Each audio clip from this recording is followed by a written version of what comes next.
بالأمس القريب استقبلناه، واليوم بغصاتنا ودعناه، فما أجمل اللقاء وما أمر الفراق. اللهم إنا نستودعك رمضاننا وصيامنا وقيامنا وسائر أعمالنا، يا من لا تضيع عنده الودائع. اللهم تقبل منا واقبلنا، وإلى غيرك فلا تكلنا. اللهم اغفر لنا زلاتنا وتجاوز عن سيئاتنا وتقصيرنا.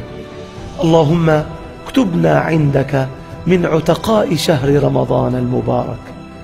كل عام ونحن وإياكم ما حيينا إلى الله وطاعته أقرب، وعن معصيته دوما أبعد. كل عام ووطننا وبلاد العروبة والإسلام يعمها الأمن والإيمان والسلامة والإسلام، والنصر المؤزر للمظلومين والفرج للمكروبين في كل مكان. عيدكم مبارك مني ومن أسرة ثانوية الإصلاح الإسلامية، كل عام وأنتم بألف خير.